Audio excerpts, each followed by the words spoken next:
going to talk about today. Thank you so much for coming. I am just so excited. This is our very first Juneteenth. We will start off, I'll get our curator to come. First of all, this is a celebration that is it's a national holiday. So this national holiday needs to be like my dress. Hey! It needs to be celebrated. So this is a celebration. This is truly a celebration. Mr.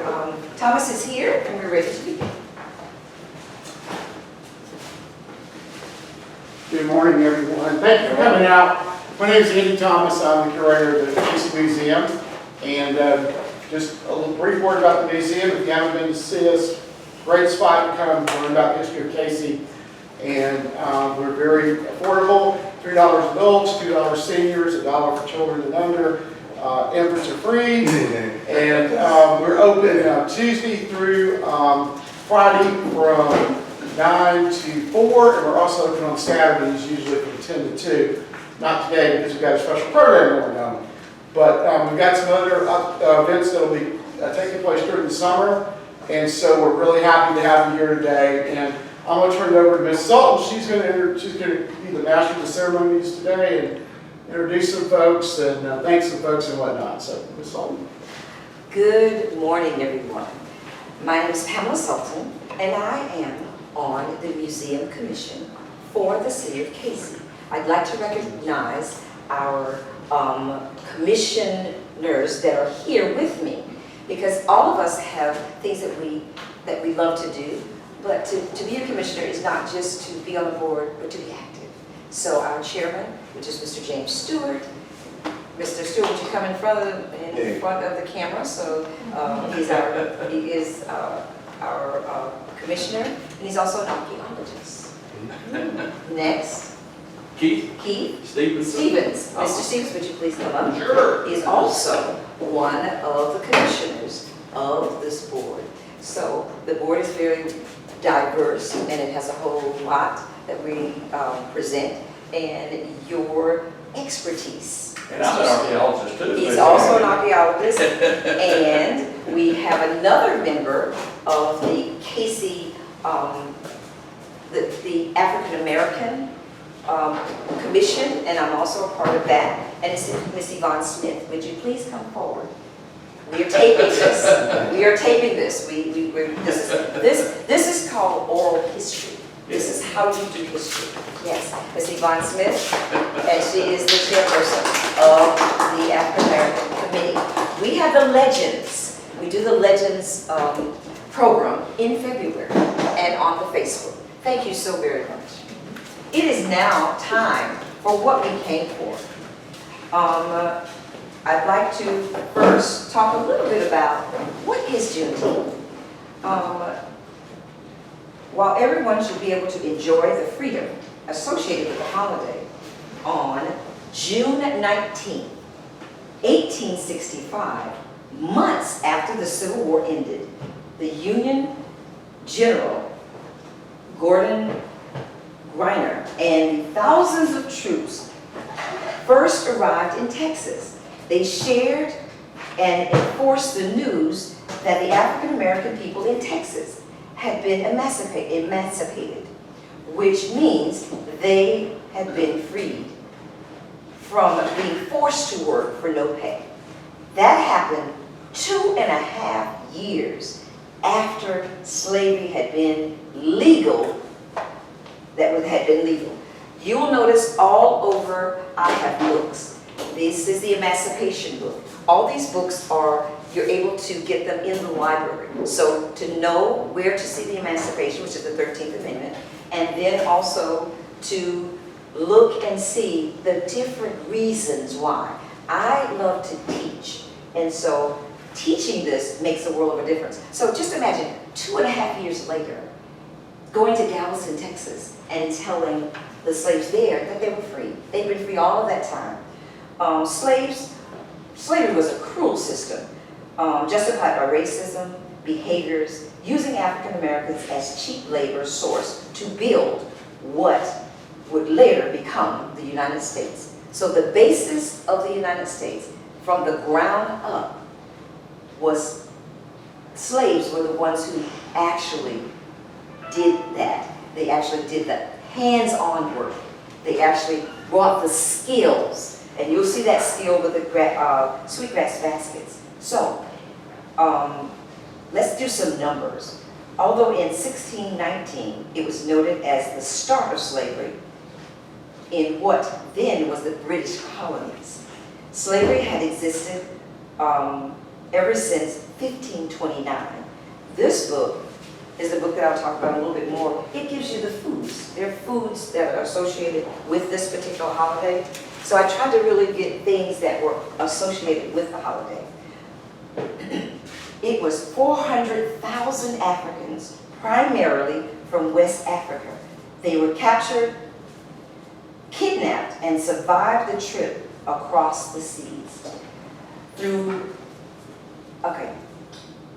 Though about 10 million people would be born in the United States in the era of slavery.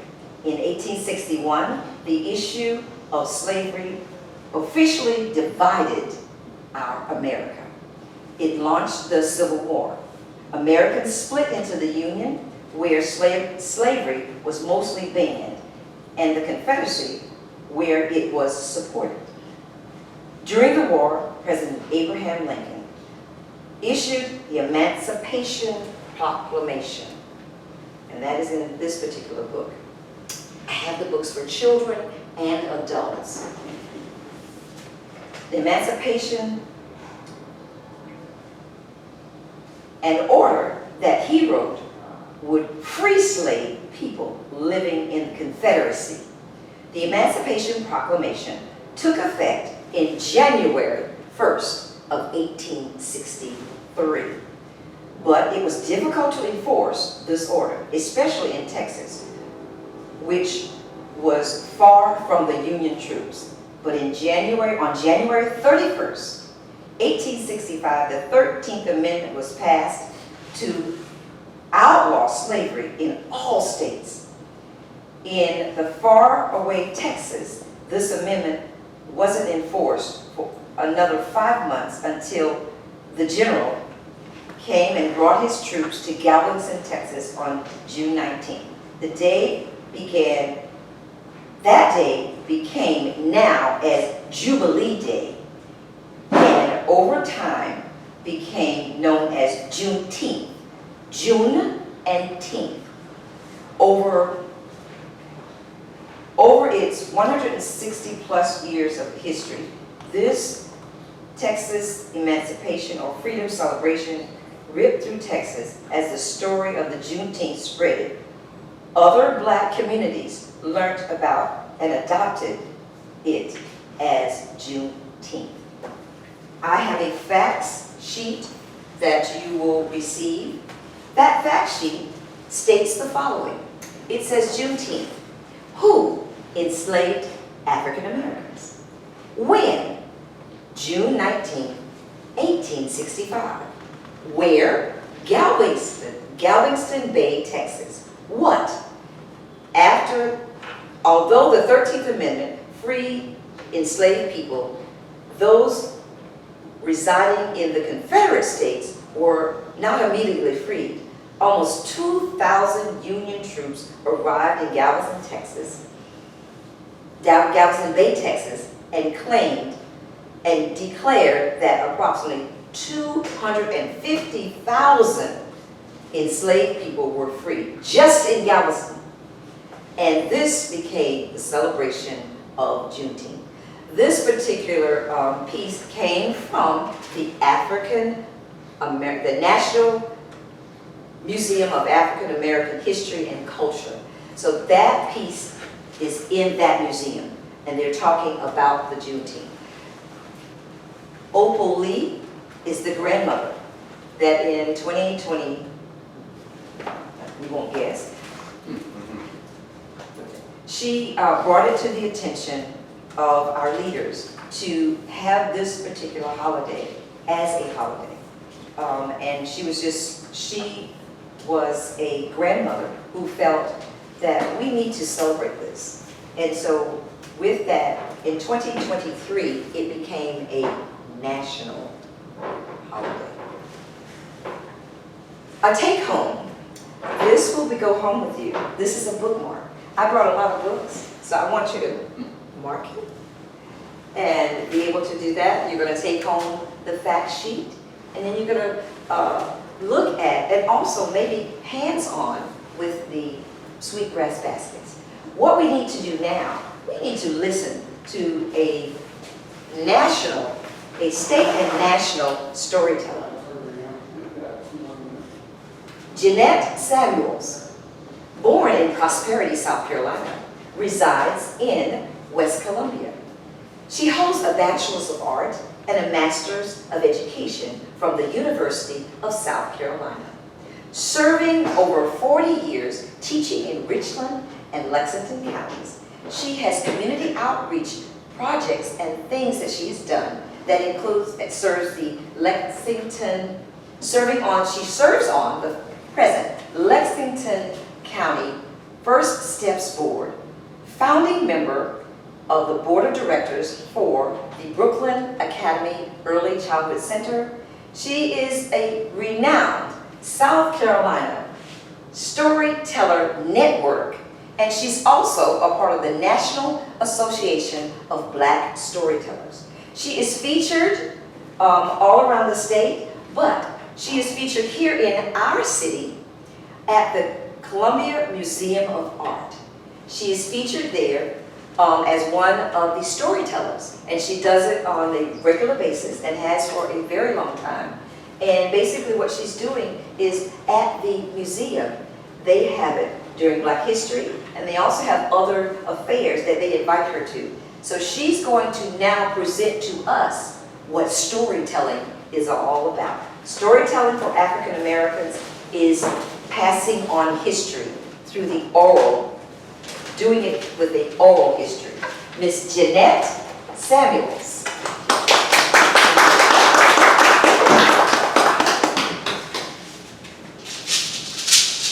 One thing about storytelling is it requires audience participation. And so I'm going to introduce myself, and I'm going to have you join in when I repeat it, okay? My name is Jeanette Samuels. You can call me Mama Jet. I'm going to tell you stories in my own unique way. So sit right back and rest the spell, because I surely must got some stories to tell. Now I'm going to do it again. My name is Jeanette Samuels. You can call me Mama J. I'm going to tell you stories in my own unique way. So sit right back and rest the spell, because I surely must got some stories to tell. All right, you got it. The first story I'm going to tell is a beautiful story that touched my heart, and I hope it touches yours. It's called To Be a Drum. All right, Daddy West took his two children, Matt and Martha, out on their land into the field. They sat in this great big field on a misty morning when fog just circled around their heads. You know, they couldn't even be seen from afar, but they were there. Dad West said, I want to tell you a story. I want to tell you a story about something that happened long, long ago. Before any minute, before any second, before any hour, a spirit rose up. A spirit rose up inside of us, and this spirit touched the first people of Africa, the people that would color the earth. It rose through their hearts, all the way through their fingertips, and they beat the drum for the very first time. Now that drum beat resonated all over the land, and when they played the drum, the earth played it back. Even animals responded to the drum beat. Even the people of the land responded to the drum beat. But there were some people who never listened to the beat of the earth's drum. They came and they enslaved us. They took us into boats and took us across the lands, and we were enslaved people. Why, they took away our language. We were separated from one another, and we thought we'd be no more. But the cruelty of the earth didn't let that happen. that drum beat resonated in our hearts. And when we worked in those fields, our feet became drums. When we knitted quilts, our hands became drums. When we sung songs to each other, our voices became drums. When we became artists, our hands and our minds and our bodies moved, we became the arts of that drum. While we became business people, entrepreneurs, while we became teachers, we became lawyers, all from the beat of that drum. That drum still resonates inside of us, and it keeps us going.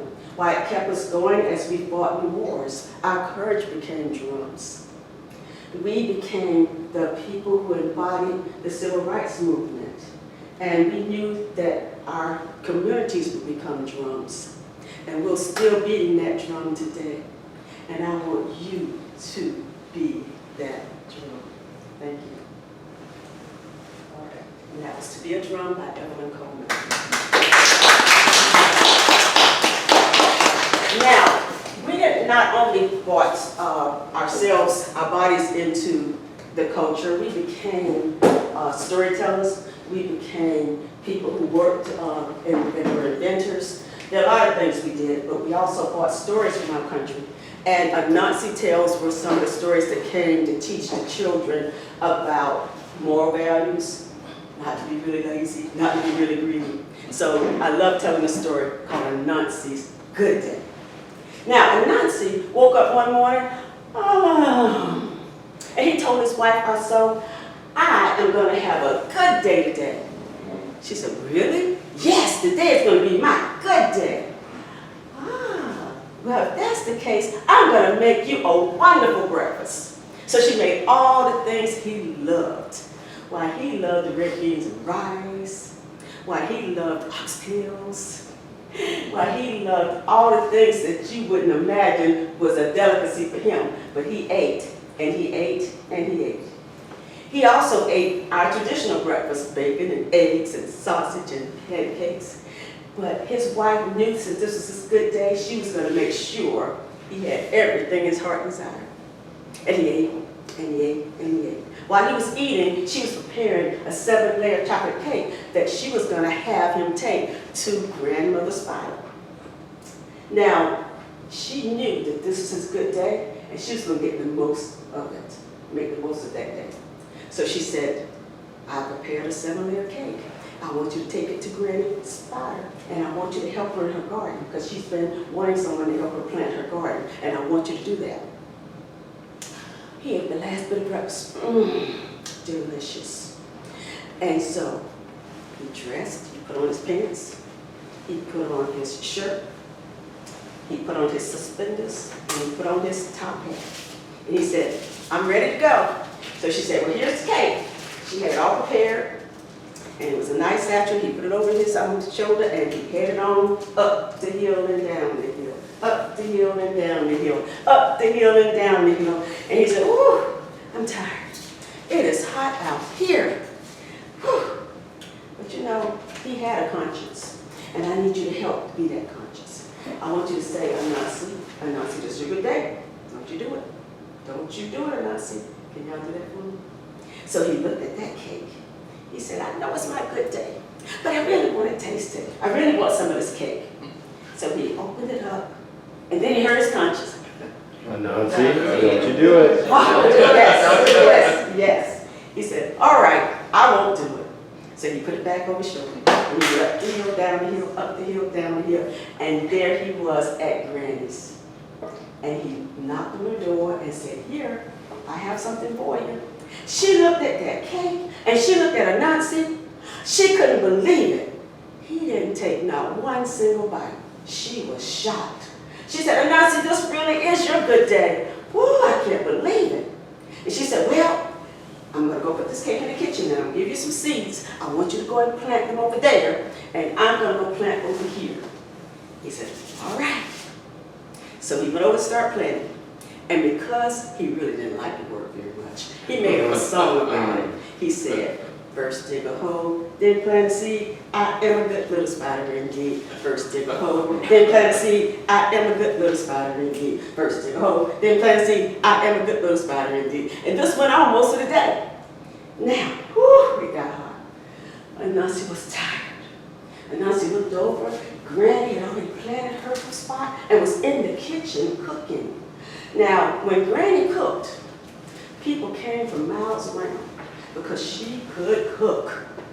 I mean, she put a capital C in the word cook.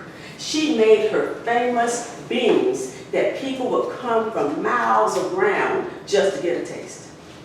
And I'm telling you, if she was here today, she'd put Bush's beans out of business, I'm telling you right now. So, Anansi got a whiff of those beans.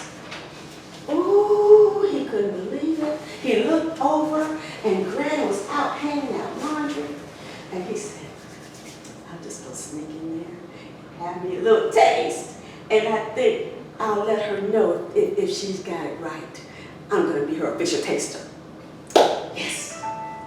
So, he was still pretending to plant. First dig a hole, then plant a seed. I am a good little spider indeed. First dig a hole, then plant a seed. I am a good little spider indeed. First dig a hole, then plant a seed. I am a good little spider indeed. And there he was, right smack in the middle of the kitchen. He went over and got that ladle. He went over and got a big heaping spoonful of those beans. And he tasted them. Mmm. Mmm. Mmm. Mmm. Ooh, I tell you, Granny can cook. They are delicious. I gotta have some more. Mmm. Oh, that's so good. You know, I think I'm gonna have some more. I'm gonna sit over here and eat some more. Mmm. Well, by this time, all the farmers around got a whiff of those beans too. And they came running. And I'm telling you something, they were big, muscular farmers. Why, they made the rock look like a little one. They came running. You can almost feel the earth shake. And Anansi heard those footprints. Oh, what am I going to do? Oh, I got these big heapings full of beans. What am I going to do? He took off his hat and he put the beans inside. Then he put hat on his head.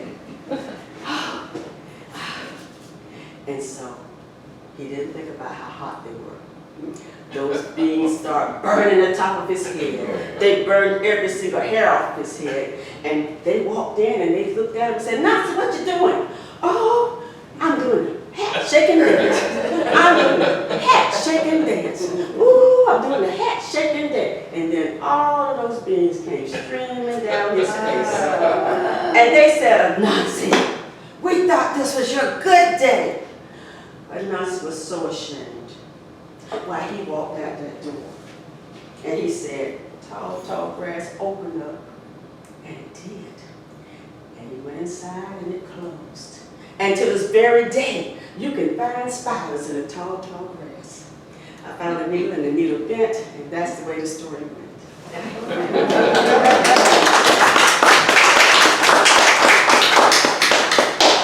Now, I'll do a quick little poem. Towards the night before Juneteenth, and all through the South, long whispered rumors had spread word of mouth. It's coming, I heard people say. Emancipation is coming our way.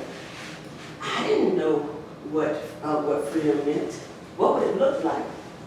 How would it be spent? I thought maybe a rainbow would appear from sea to sea.